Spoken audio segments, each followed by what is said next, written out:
Talk. Oh, sorry. This is an E36 328 drive shaft. In order to run that in an E30, you have to change out the center support bearing with the E30 one, which is a little bit narrower and it mounts up differently. So once you've split the drive shaft, mark it for alignment. I use a gold paint pen, you can use whatever you want. But there's just a single snap ring on here. Grab a snap ring pliers, lift it off, don't lose it because you'll need that part again. And then take your drive shaft out of the vise, flip it upside down, and you're gonna have to like hammer on a pry bar on the other side to pound this off the splines.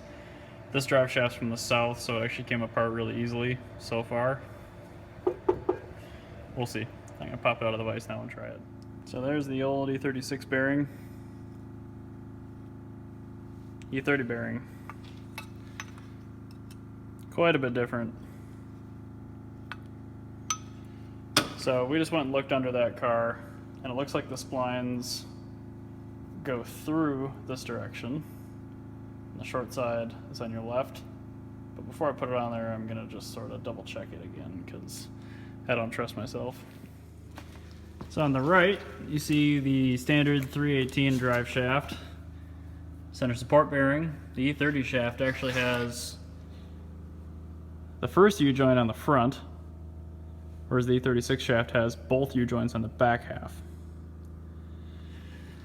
You can see the length difference as well as 76mm flex disc, 92mm flex disc, ZF 310, 320, Getrag 240.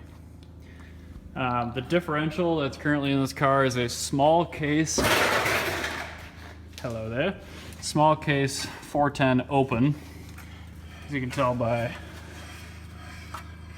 the nothingness happening.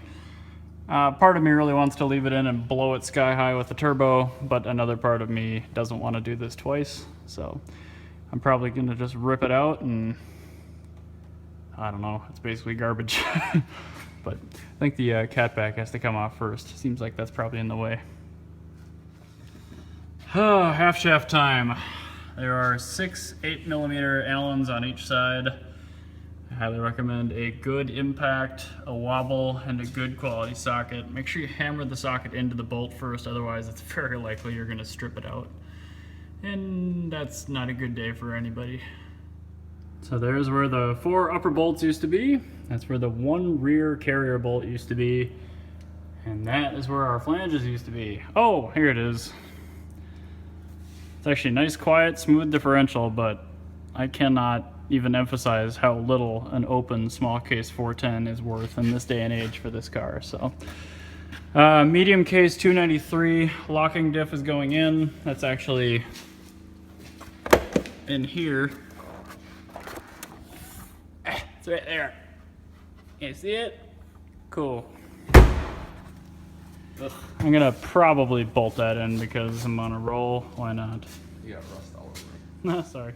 So, the 293 that I put in this car, I totally forgot I bought with A, Z3 flanges on it, and B, a broken Z3M cover. So, it is bolted onto the subframe, but I'm gonna have to bring a cover and some non-Z3 flanges with me next time.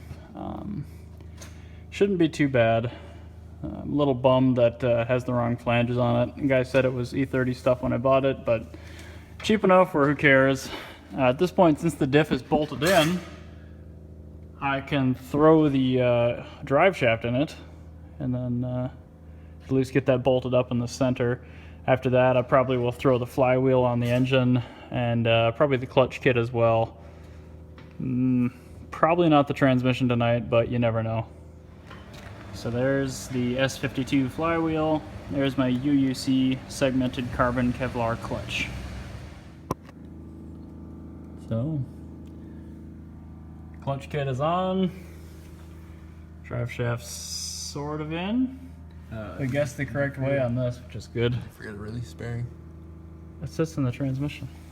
Oh yeah. I'm used to S2000 things. Yeah, this is a BMW. It's in there somewhere. Yeah. Well, it'd be silly to go this far tonight and not at least try to put the trans in it, so I guess I'll try. Well, the transmission is mostly in. It's not completely together. I'm having issues seating with the pilot bearing, so next time I'm going to pull it back out and make sure the alignment tool is still sliding in correctly. If it is, then I'm just going to keep jiggling the trans until it snaps in. Differential, again, is bolted in except for the rear mount and the flanges, which I have to bring next time. Drive shaft's in, looks good. Should align perfectly. Shift linkage stuff, I have a whole bin of that I gotta bring with. The stuff you actually want for this swap, you need E36 328i shift carrier, and then you need a Getrike 260 selector rod. So it's kind of a weird combination of stuff, but it is at least OEM things, so it's not too hard to get a hold of, and it's pretty reasonable to buy new. But again, that's all the farther I'm going to get for tonight.